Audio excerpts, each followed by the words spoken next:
Savvy Business Radio runs in syndication on 8 AM/FM stations nationwide, including iHeartRadio and 6 podcasting platforms. To find out about our paid sponsorship opportunities or to become a guest and find out how we can help you get your message out in a bigger way, call 732-474-7375 or email Christina at savvybusinessradio.com.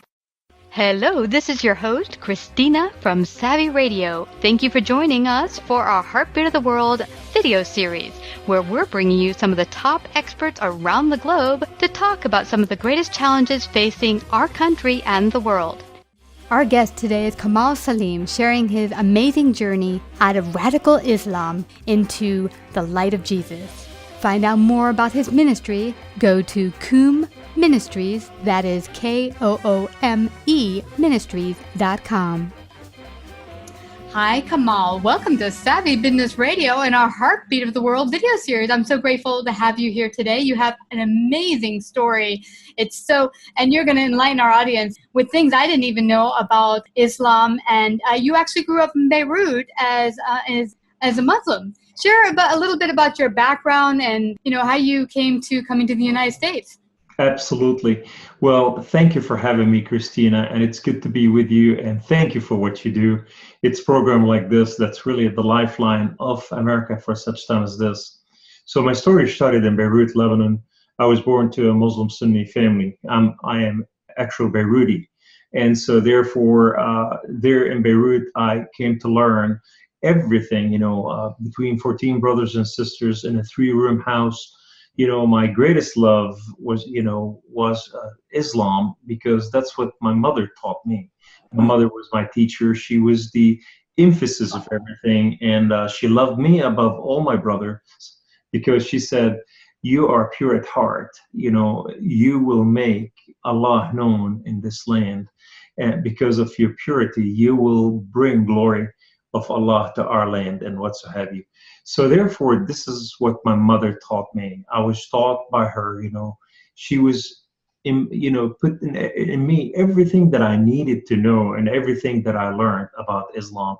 Like one time, for example, she said, my son, when you kill a Jew, your hand will light up before the throne of Allah, and the host of heaven will celebrate what you did.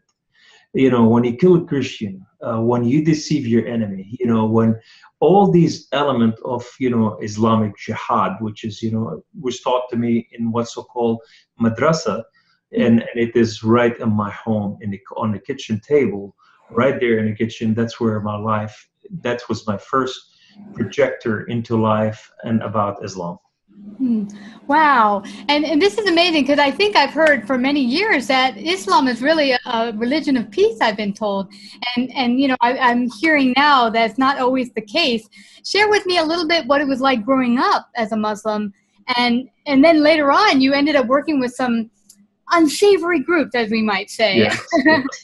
Well, it is true. Islam is religion of peace, and the way it's religion of peace, you have to understand Sharia and you have to understand Quran. It's peaceful to the Muslims, but in a war form against the enemy of Allah. So therefore, the only way when they come and they say to the Jews and the Christian, or anyone for that purpose, that we are people of peace, they're saying, yes, we are people of peace within our understanding and within our doctrine, our belief. And it's called Hudna, and some refer to it as al-muruna, which is, to practice, the Islamic hustle in a way, or al-kitman, which is, al-kitman is not to tell the whole truth, but make up the story as you go, tell partial truth. So therefore, all of these come from doctrines in Islam, but nevertheless, that's how I learned, and the peace that I learned is peace for Islam. If you become Muslim, then you are at peace, and if you don't, then I have to kill you. So the brand of Islam that I learned, it's totally, different. Statistics shows today about 28% of, Muslim believers in the United States of America, according to the Pew statistics, those that they believe in Sharia, 99.99% of people who believe in Sharia, they believe in terrorism, they believe that justify, killing, and they justify, all that is taking place against the non-believers. Mm-hmm. So if I understand correctly, you don't really necessarily have to go out and be a terrorist and bomb things to be a sympathizer. And if you are a true Muslim, you actually believe that, hey, it's either our way in understanding and believing God or no way. And you would kind of, I would assume, be sympathetic of terrorist groups, maybe. Yes, well, we have to look at the Great Commission of Islam. The Great Commission of Islam come from the Hadith. The Hadith is part of the Sharia, but not all Sharia, but the majority of Sharia. And when we say Sharia, what is Sharia? Sharia is the constitution that constitutes Islam every way of life, how to live, how to sleep, how to get married, how to eat their daily bread. But so therefore, when they abide in Sharia, they must fulfill Sharia. But then the second part, when we look at the Hadith, which is 82% of the Islamic Sharia, it's based on Sirah, which is the biography of Muhammad, and the second part, Hadith.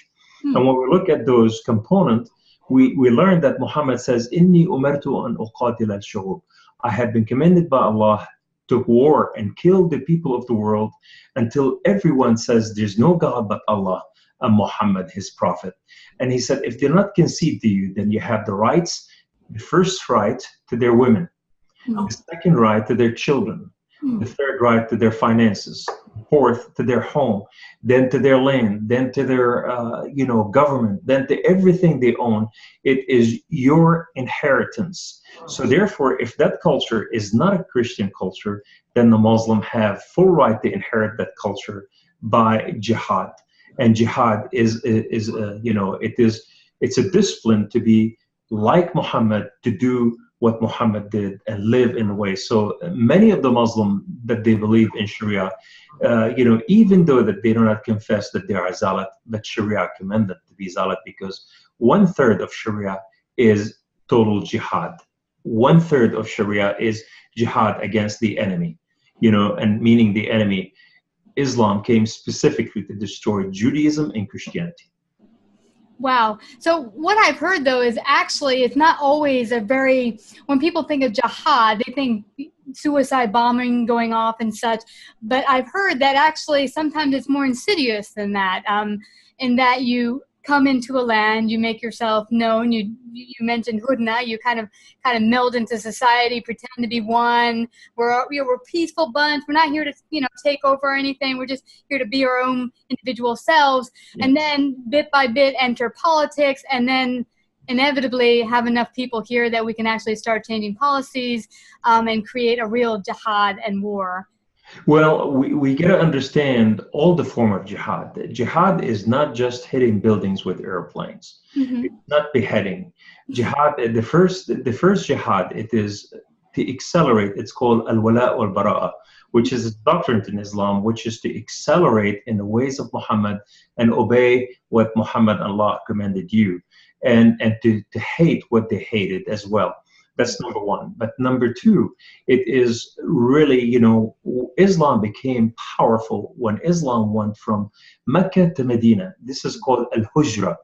Al-hujra is when a Muslim went into immigration. The first thing, they went to Medina, and they became part of Medina, and they were welcomed over there as refugees. The next thing, Muhammad came from a preacher, from a Muslim teacher to radical, and he started rule and reign over Medina and take over Medina, and everybody started following him because he was aggressive. He became the law of the land. So therefore, this is called hujra. Anytime when a Muslim immigrate from one nation to another, a great number of those, they are targeting the land to infiltrate, penetrate, and release, and to illustrate all the Islamic dogma. And so when we look at all this, that's the first one. But the second one, Islam is the most important part of Islam is political Islam. Islam is only, it's very small percent, 16% religion. the rest of Islam, it is not a religion. It's a political system. That's political Islam. It's a civic system. It's a judicial system. It is a way of life. So therefore, what happened? Everything is conducted to them and told, to them how to live their life. So therefore, when we look at all this, we find that the Muslims are their way of life is given to them, and they could not live outside those parameters. So they have to be yoked by the yoke of slavery of Islam in order to be a follower of Allah. So therefore, when they become like this, the Muslim become, so therefore they have to fulfill the purpose. So when you go into jihad, you'll find there is jihad by marriage. So you find the Muslims, when they come to Western civilization, they start marrying, women, Western women, and to obtain the citizenship. The citizenship become the sword that will behead the nation. They will use it to exercise it against the nation.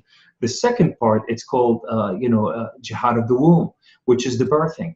When they come to the nation, they will start living, on a Western civilization. They live on the freedom of that nation, food stamps, free housing, free, education, free transportation, free food, free, money, free. So therefore, what happened? They start sucking out the life of out of that nation purposely, knowing they're not going to work, but they're going to be, holding the nation as a hostage in a way. But then we move into, the political jihad. You move into government. You affect the sphere of power, like military, like government. The senators. You move into education system, and you control the sphere of education. Then you move into the sphere of religion, which is churches and synagogue. You want to unite with them in order to control them. Then you move into media. You control the media, and now the media become your slave, or what we call it, your monkey, to do anything you want it to do, and so the media become, wearing an Islamic abaya in a way to do the will of Islam. And so therefore, when you look at Islam, there are multifaceted of jihad. Jihad, one way of jihad is a sword, but the other element that are more important, specifically moderate jihad. When a Muslim says, I'm a moderate, but in all truth, he is saying these people are bad people, they're doing this and that, but we are really good people. You have to believe us, you have to allow us to be part of your civilization, because our Sharia is equal to your constitution. Basically, he is holding the gate open for the infiltration of the Trojan horse. Wow, the Trojan. And I've been seeing quite a bit of what you're explaining happening in Europe and Paris and Germany, and it's quite scary. Now, explain for us, what exactly is Sharia? We've heard the word used about. I don't think a lot of Americans, including myself, have really good understanding what that means. Yeah, Sharia is made from three components. The first component, it's called the Quran. Quran is, what, Muhammad says, that was given to him through a spirit of light. That spirit used to come upon him and seize him. And when it seized him, it gave him the word. But it seized him to the ground, that he lost control and he lost consciousness many times. But when he came out of that seizure, he spoke about, what that spirit released to him. The second part is called the Hadith. The Hadith is the traditions of Muhammad. So Muhammad, we look at the, how today they circumcise girls, and what so have you. The circumcision was not part of Islam. That was something pre-existed in the law of desert. It is the Bedouin laws that was incorporated. A lot of the ideology that Muhammad brought in, that was incorporated from the previous world of Islam. How do we know this? His father, his name is Abdullah, the slave of Allah. And at that time, his father, Muhammad was not born. And so how could Allah exist at that time while Muhammad was not born? So we found that Allah is not a God, is a deity. And so because when the Muslim worship in Kaaba, they worship over 360 gods. And they refer to each God as Allah. In all truth, they were ilah. Ilah means is a deity, and Allah is a God. But so therefore, the highest deity was the greatest of all, which is Akbar, Allahu Akbar, which is Baal. Baal was the greatest deity that sat on the top of Kaaba. and that was, all the gods in Kaaba, they were subservient to him, and he married 3 women and their mother, so he had 4 wives. So all this was incorporated into Islam. When you look at it, it was previous Islam. But then when you look at the last part, which is the silent part of Islamic, Sharia, we find out it's called Sira, S-I-R-A. Sira is the biography of Muhammad. So if Muhammad did something, the Prophet Islam, then all Muslims are allowed to do what he did because it's acceptable. If it's acceptable to him, then it's acceptable to them. So look at ISIS when they took women and they took them as slaves and they raped them. If that was acceptable, because if it was done in the days of Muhammad, then it's acceptable in current days, and Islam has always to revert all the way to the 7th century because it could not move beyond the 7th century. So all their doctrines and whatsoever of Sharia, it comes from that time. So Sharia it's a collection of what Allah said, what Muhammad says, and what Muhammad did. And they bring all this, basically, Sharia, it's a way of life. That's what it means in a way. So that what happened is Sharia became the law of the land. And now if you live outside of it, you're condemned to be beheaded, your hand cut off, your tongue taken out, your eyes being gorged, your feet cut off, or you be, killed. If you're homosexual, they behead you. If you're a woman and you slept with somebody, they stone you to death. All this comes from Sharia, and all of it comes from Bedouin, which is in English nomad, age of the 7th century. Wow. So it seems to me that they compiled all of the information, all the bits that you're talking about, and made a law of it, and said that here's how Muhammad lived, and we're going to copy that, and anything that goes outside that, well, we're going to punish. Absolutely. That's good description what you just said. But here's the thing. Muhammad studied, Christianity and Judaism, and he went first. The reason why he destroyed Judaism is because when he went to say to them, I am your prophet, and the Jews said, well, we know our prophet, so we only, you're not one of them because our prophet has certain things and you're not born into us, and our prophet will be the Messiah, the last prophet, and you're not the Messiah. And then he went to the Christian and he said, I'm your last prophet. They said, well, we had the Messiah as our last. He's the Son of God. So therefore, what happened when they did not take on, what he brought in, therefore he launched war against them to destroy both of the beliefs. But when you look at Islam, everything is a collection of Judaism and Christianity mixed together with the nomad law and the laws of the previous laws mixed all together to create something that is, it seems like, it smells like, it feels like, but it is not the real thing. Wow, that's amazing. For you growing up in it, what kind of brought you to participating and then joining radical groups later on? Because not everyone that becomes a Muslim, reads the Hadith or the Quran, decides, hey, I'm going to go out there and participate. What kind of drew you to that? Well, my life was so different than many people. My family, I come from a very poor family. My dad we had 14 brothers and sisters, and that's his biggest pride, like how many children he had. Because the children become the instrument that the family used for future, future use and to live from them. And so therefore what happened is at the age of 7, my dad took me out of school, and now I was working at the age of 7. And one day, at the mosque, neighborhood mosque, I was recruited by a group called the Muslim Brotherhood. The Muslim Brotherhood protected me from very different predicaments, of being hurt severely, and they became my family. And the Muslim Brotherhood later on, they brought Abu Yusuf one time came to the mosque. Abu Yusuf is, they always brought teachers and scholars and imams. Abu Yusuf was an imam from the Fatah, which is later on became the PLO. And he said Islam did not become strong by the Quran.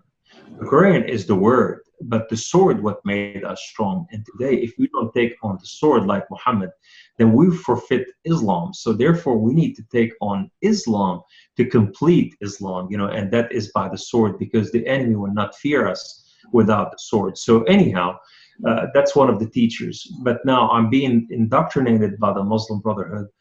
Where my future is, how we are far more superior than the whole world, and what are we going to do in all things, and now, as I was 7 years old and I was training in the PLO camp, and I shot my first AK-47, and from there, I was doing assault camp, and trained from place to place, and my life was changing. And this child was losing his identity. At the age of 7, I went my first mission to Israel, carrying weapon caches through the Golan Heights, and we're trying to give it to a group called Fidaiyin, which is, translated to the martyrs. They go kill the Jews and kill themselves by killing the Jews. And so therefore, they were celebrated. But the instrument, how to bring the weapon and explosive, it was kids, babies like us. We were child soldiers. And look, right now, child soldiers are used for, for everything. They send them to the marketplace, and they use remote control with that school bag that they have on their back, and they kill them and they kill everybody else. Same in the mosque or other places. But here's the other thing, at the age of 8, I went on my second mission to Israel.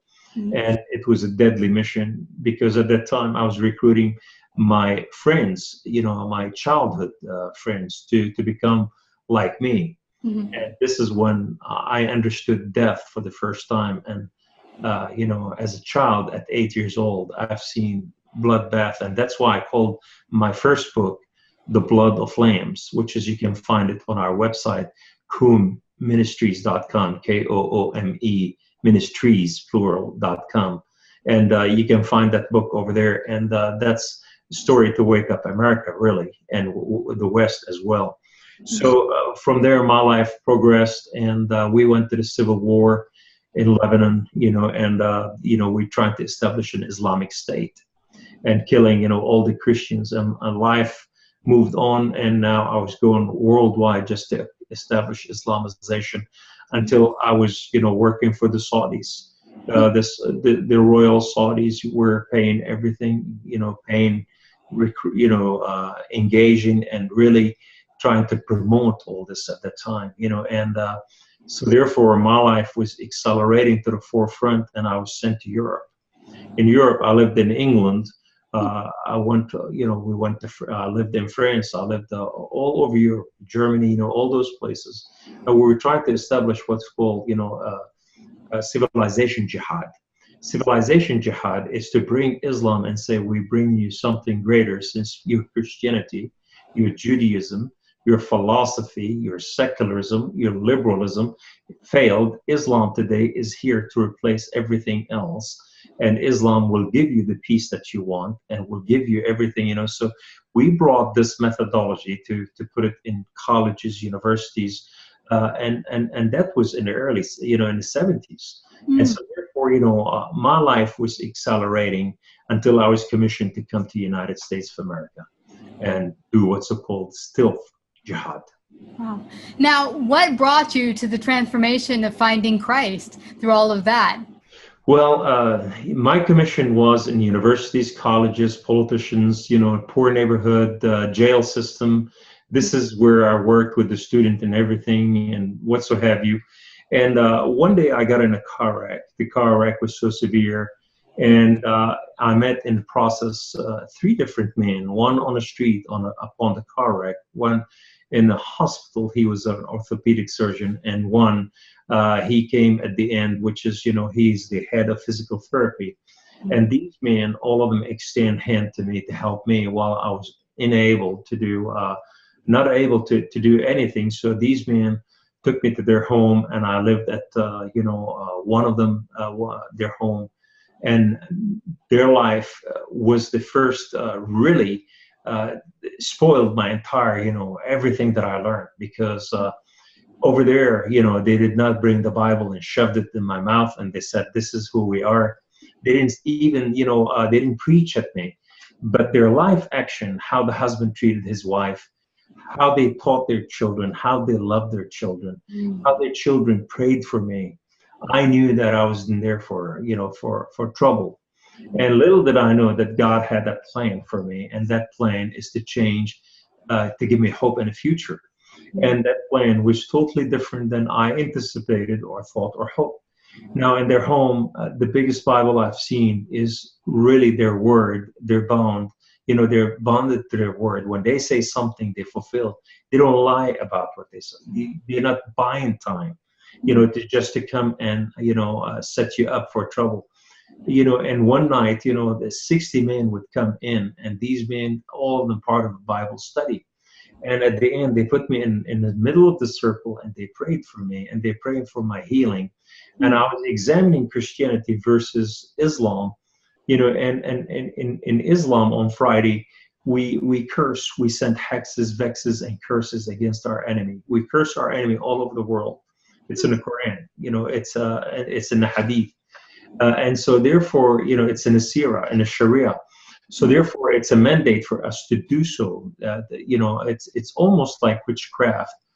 So therefore, what happened is these people were praying for me, and and when I asked the guy, the doctor that I'm staying at his home, I said, "Why did you do such a thing?" He said, "Well, the Word of God says it's been told to love your neighbor and hate your enemy, but Jesus said, I tell you the truth." Love your enemy and pray for those who hate you, and bless those who spitefully use you. I'm going, Jesus said that? Because my Muhammad said something totally different. Wherever you find them, and wait for them with every trick. So it's just like the opposite polar of one another. And I'm going like, oh my Allah, what's going on? And so therefore, as I'm looking at all this, I start seeing something, the unconditional love. Everything they have, it's unconditional, because they came to know the Lord unconditionally. He gave them, life, free life. While in Islam, everything conditional. Today you are my best friend. If you convert from Islam, then I will take your head off. I will lynch you. You're my favorite wife out of 4, but if you disobeyed me or you did not bring me children or whatever, I have the right to beat you up or to kill you, the honor kill you. I. So the Quran says, الرجال قوامون على النساء, meaning men are in charge. They own the woman. The woman is second citizen, and she's subservient to the man, and she must do everything the man tells her. Well, I look at the Christianity, he made Adam and Eve in his image. He made them one. I was going like, how could that be? She's a woman, but this is when everything started. When I found out that they're equal in power and in love and relationship, I start understanding the freedom. And when I start examining both gods, my God and their God, I looked at my God. His name is Allah, he's the highest, which is Akbar. He's always trying to say, I'm greater than this, I'm bigger than this. He's always competing with something else. Well, this guy, his name is the Creator. I'm going like, wow.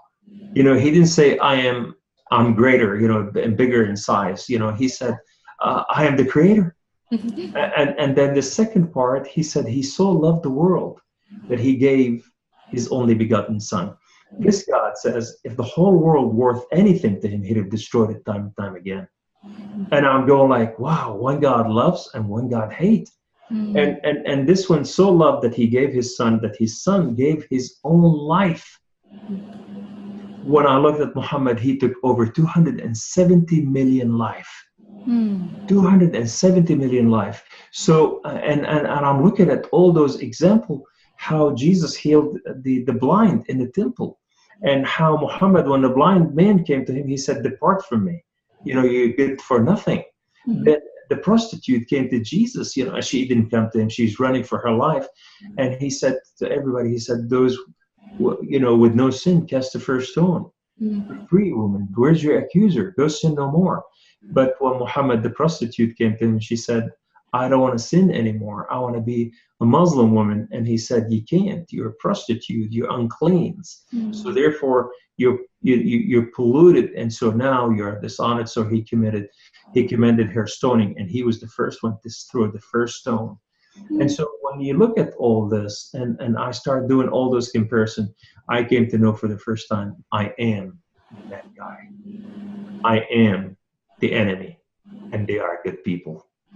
Because I was falling in love with all that they show me, so many, kindness and goodness and love of God. That's something I never tasted, even from my family. And now I'm tasting this unconditionally. And I was falling in love with the God, but I was jealous for my God. Why? Because my loyalty is to my God. And when they sent me home for the first time, I fell on my knees and I called to my God. I said, Allah, Rabbi wa Mawlay, my Lord and my King, why have you done such a thing to me? I'm not talking about the car wreck. I'm talking about you put me among Christians. These Christians, their God speaks to them. He heals them. He gives them breakthrough. He's real. I don't know anything about you. If you're real, speak to me. I want to know you. Allah that day didn't say anything. And I thought to myself, if I go to my comrade and tell them I'm clocking out, or I go to my family and tell them I'm not going to go this way anymore, I'm giving up Islam, this is a one-way ticket. You sign the contract with your blood. So therefore, they will have to kill you. And I was not going to allow this to happen. So I thought I would kill myself instead. And I'll die with my honor. Because Islam is a religion of honor and shame. It doesn't have the freedom of the living God to live like in Christ, where, it is for freedom I have set you free. You've been bought by price. They have to model everything with honor and shame. So therefore, I'm still thinking Muslim here. And that day I thought I'd challenge my God. And if my God shows up, he will kill me because I'm a true Muslim.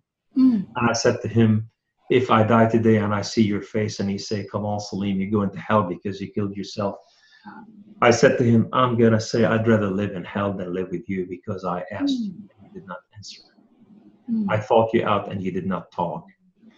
I asked of you and you did not hear, and I thought truly God will send a sword or an angel will kill me, but nothing happened today. So I became the joke and the joker. I was laughing at myself, and I came to know that everything I've done for Islam is what I've done for Islam. It's not what Islam did for me. And now my life, I have no idea what to do, where to go. And I came to put the gun to my head, but before I did that, I heard the voice of the living God. And he spoke to me like a son. And he called me by my name. And he knew my everything. He called me 3 times Kamal. And when I answered him, he said, I am the God of Father Abraham and Isaac and Jacob. I came to know that he's a family God and he loves, he's proud of his family. So he said, call upon me in the name, God of Father Abraham and Isaac and Jacob. I fell on my knees and I put my hand to heaven and I cried out with a loud voice, God of Father Abraham, if you are real, speak to me. God of Father Abraham and Isaac and Jacob, if you are real, I want to know you. Well, behold, the whole room was filled with his glory. The presence of the Lord was there, and his name was Yahweh. The Lord is one, the creator of all things. And I came to know for the first time that if you've seen the Father, you've seen the Son, if you've known the Spirit of God, his name is one. He is one God, and he is not multitude of gods, like 360 gods. And now all of a sudden understanding came upon me, and as I looked upon him, he had holes in his hand and his feet. And then as he stood there, he dressed like a Jew, he talked like a Jew, he looked like a Jew. And I said, who are you, my Lord? He said, I am that I am. I said, what is that supposed to mean? I have no clue. And I'm simple-minded. He said, I am the Aleph, I'm the Tav, I'm the beginning, I'm the end. I am everything. I have known you before I formed the foundation of the earth. I have loved you before I formed you in your mother womb. Whom, Kamal, arise, Kamal. Kum means arise in Aramaic. So as I rose up, my body was intact. Every broken bone was intact, but that was not the issue. What was intact is my heart and my mind. I was reformed. I was rewired. I was changed. I was falling in love with a God that came to save me, and not chasing after him that he may save me. He came to my room. Today, he's appearing to 6 million Muslim every year. All over the world, Muslims have the same way that he appeared to me. He's appearing to Muslims. In that room that day when he said, arise, as I stood up, I said, my Lord, I will live and die for you. He said, do not die for me, Kamal. I died for you that you may live. I said, my Lord, give me permission. By the skin of their teeth and by their eyelashes, I will make them Christians. Meaning, I will do it the Muslim style. He said, the harvest is plentiful. The workers are few. Be an ambassador of mine. I could not fathom that God can take somebody who's unworthy of anything, that even if his mother knew who he was, she would not touch him. Yet God loved him. He gave him hope and a future. My life changed.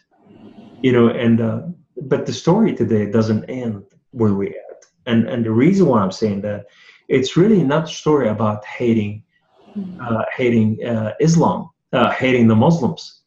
This battle is not against Muslims, it's against Islam. It's the slave master that kept the Muslim in jail. God loved Ishmael. Abraham loved Ishmael. God has a plan for Ishmael in the last days. God says, in the last days, I will pour out my spirit on all flesh. The old man and the young man, both of them will have dreams and visions, but even on your maidservant, I will pour out my spirit. The maidservant to Abraham was Hagar. God is pouring out his spirit on Hagar today, and Muslims are coming to Christ by the millions because God said to them, I have made a way and truth and life for you in Christ. So therefore, Jesus is fulfilling this. But the problem is the church today is not reaching out to the Muslims. Why? Because they fear the Muslims. Why they fear Islam? Because they think all Muslims are terrorists.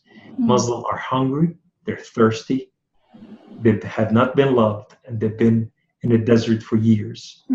It's time for the church to share the love of God with them and share what God did with them. The Word of God says, and they overcame in the book of Revelations by the blood of the Lamb and the word of their testimony. Our testimony is the sword of love. I was terrorized by love. Love terrorized me and brought me in and gave me a new life. And that's what he did is really, he terrorized hell out of me. And so therefore, I fell in love with a God that he gave his life for me. That's awesome. He gave his life for 1.6 billion Muslims. And today he's appearing to Al-Qaeda, to ISIS, to Taliban, Boko Haram, Al-Shabaab. He's showing all over the world what kind of God would do something like this. He said, I came to serve and not to be served. He's serving the people that he created, that he may have family and the Muslims out there. Today, we need the Muslims to know that God loves them. He's waiting for them, and he have hope and future for them, and it is assured. It's not based on giving their blood and their life for their God, because the living God gave his life and blood for them. Well, this is such an awesome testimony. Thank you so much for sharing that, Kamal. And, it's true. In this neighborhood, that we have a lot of Muslims that have moved in the last couple of years, and I see a great depression around a lot of the immigrants who have moved in who are Muslim. And I'm like, they look so unhappy. And I know that if they were to find the one true living God, that would totally change for them. There would be no conditions that they have to do to be acceptable to Jesus and to be acceptable by God. But what would be your last piece of advice to all Americans, all Muslims across the United States? What's your one top advice to them? Well, my heart desire is... I hated the Christian and Jews so much, and the Westerners, because I thought that they're an enemy of Allah. But when I came to Christ, I learned something very special, and that is, can you love them as much as they hated you? can you love them as much as they hated you? And if we love them the same way, because that hate will dissipate, because the word of God says, let there be light. He spoke his light, so darkness will dissipate. And the only light that we can shed on the Muslim people today is the love of the living God. And to share with them our testimony, our life in the brilliance of Jesus Christ, not to hide who we are. This is not for America. This is for the entire West. Today, I believe the greatest move of God is upon us. I believe God is going to move on America and Europe like never before. And we're going to see nearly a billion Muslims come into Christ. We're going to see them. We're going to see more Muslims come into Christ. But we are the hands and feet of the living God. And when we share our life with them, when we pray for them, when we testify to them, when we show them who Christ in our life, and they've been wanting. Statistic shows that you have 2 years to reach Muslim when they come as refugees. If you don't reach out to them, then the radical will move in and reach out to them. So we have a great commission, and that great commission is to go and do all things in his name. And now this is upon us. And I believe right now God is having special on Muslims. And that special is so big that, it's a sale. And he's telling the Muslim, come home. And I believe every Christian or whoever profess that they are Christian, they have this. That's what we do at Home Ministries. We teach the Christian how to reach the Muslim in the love of Christ. We teach them the actual relationship and the tangible relationship. That's how I was reached. So therefore, this is right now, our time is upon us, and this is a perfect opportunity for us to bring to our family a true worshiper. These people, when they know who Christ is, they will give their life and they become passionate, just like I did. Yeah, that's awesome. Where can people find out more about your ministry, become part of it? And if they're Muslim who wants to reach out and find out more about Christ, how can they do that? Yes, you can reach us out at Koome Ministries, Koome, next word, no spaces, ministries, plural.com. If you go there, we would love, write us email, call our 800 number. It's free wherever you're at. And we would love to share the love of God with you or talk to you. And would love to come to your churches, to your civic areas, to your area wherever you live to teach on this. It's important that that today we see, especially those who came from that place, because they have a true story to tell. Absolutely. Well, it's such a blessing having you join us today and share your wonderful, inspirational story. It doesn't have to end badly for anyone who feels lost. And you have a tremendous story, and you found the love of God. I'm so grateful. And thank you so much for the work you and your ministry are doing to help people all across the United States and the world. Well, thank you for saying those good words, but it is a privilege. Working for God and working with God is the highest privilege I ever encountered in my life. It's because it's his love that carries you, and it's an amazing experience that it's heaven on earth. You walk in with God himself daily. How about that? For anyone that wants it, come and walk with him. Awesome. Well, thank you so much, Kamal. Thank you so much for being a blessing to our audience and coming today to share your wonderful story. Thank you so much. Thank you for having me, and God bless you. God bless. Savvy Business Radio runs in syndication on 8 AM/FM stations nationwide, including iHeartRadio and 6 podcasting platforms. To find out about our paid sponsorship opportunities or to become a guest and find out how we can help you get your message out in a bigger way, call 732-474-7375 or email Christina@savvybusinessradio.com.